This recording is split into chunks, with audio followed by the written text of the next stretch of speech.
Look out! Oh, no! Whoa,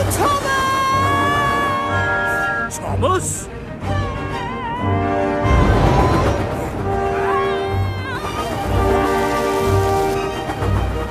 Oh, no! Out of the way, Ryan! Now!